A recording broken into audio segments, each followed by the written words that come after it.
त्रलोक पावन पाद पद्म में सब नमन। मंचस्थ हृदय महात्मागण, आदरणीय धर्म प्रेम सज्जनों, आदरणीय माताओं एवं भक्तिमती बहनों,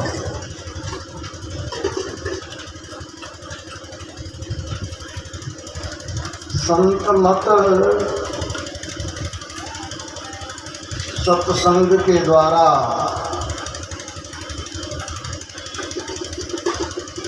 संतों के कल्याणकारी ज्ञान का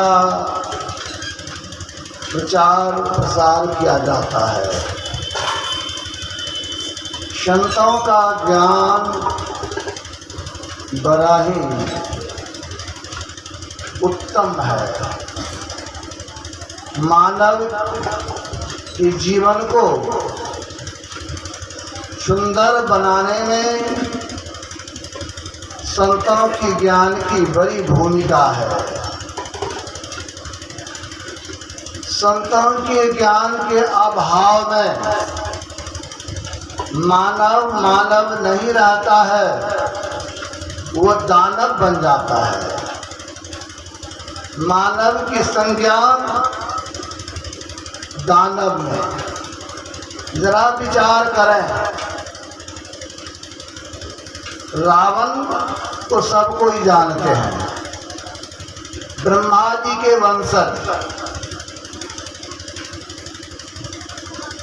लेकिन उनको लोग मानव भी नहीं कहते हैं, उनका नाम दानव में आ गया। जरा विचार कीजिए, जो ब्रह्मा जी के वंशज हो, पुलस्त ऋषि के वंशज हो, और उनको मानव भी नहीं, लोग दानव कहते हैं।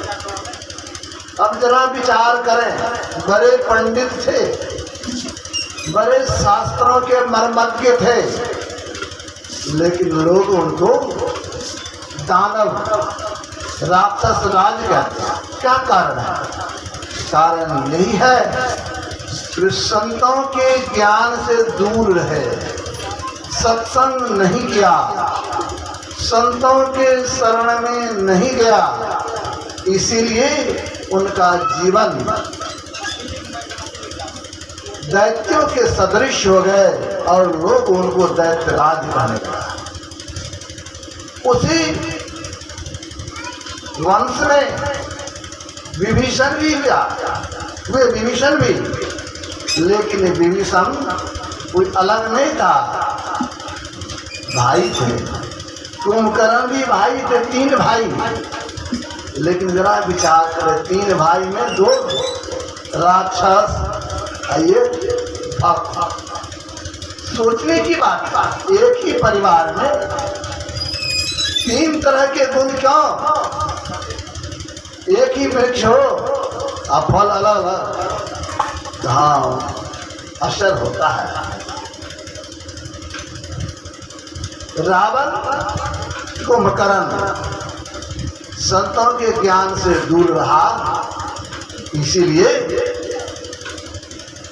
उनका नाम राक्षस के श्रेणी में आ गया। और विभीषण उसी राक्षसों के बीच में पला बढ़ा, भाई जैसे व्यवहार भी हुआ, लेकिन उनका ज्ञान संतों के ज्ञान से मजे रहने के कारण वे भक्त कहलाए। अंतर यही है। तो संतों का ज्ञान जब जीवन में आ जाए तो जीवन सुंदर बन जाता है। आप सोना को देखते होंगे, सोना बहुत कीमती धातु है। जिनके घर में 1 किलो सोना हो जाए, उस क्षेत्र के सबसे अमीर कहलाए। सोना बहुत कीमती, ये मनुष्य का शरीर बहुत कीमती, सबसे उत्तम, सर्वश्रेष्ठ ये मनुष्य का शरीर है। जिस प्रकार सोना मूल्यवान धातु है, उनके हम लोग अंगूठी बनाते हैं। अगर उस अंगूठी में हीरे का नग लग जाए तो जो अंगूठी का कीमत अगर 5,000 है, हीरे का नग लग जाए तो 10 गुना बढ़ जाए।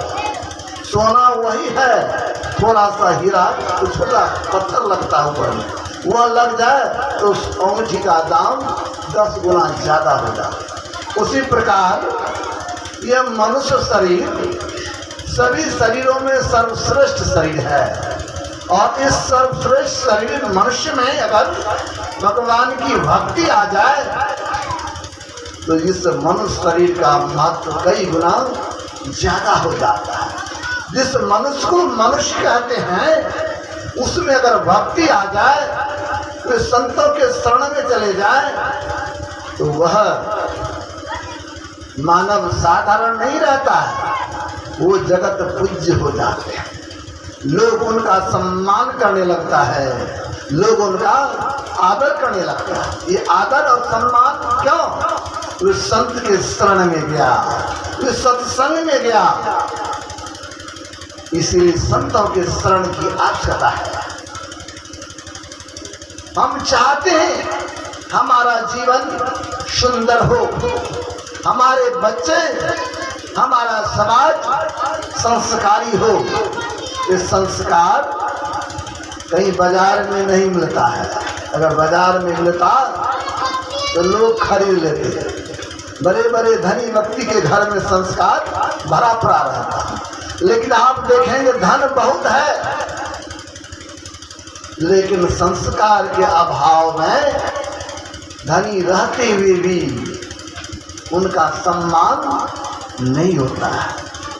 बाह्य रूप से धन नहीं है, बाह्य रूप से निर्धन है, लेकिन भक्ति का संस्कार है, संतों के सत्संग उनको मिला है, तो वही समाज में सम्माननीय हो जाते हैं। हमारे गुरुदेव कहा करते थे, जो धनी है लेकिन संतों के ज्ञान से विहीन है, सदाचारहीन है, तो वैसे व्यक्ति का निंदा उनके नौकर भी करता है। भले सामने में मालिक मालिक कहता है,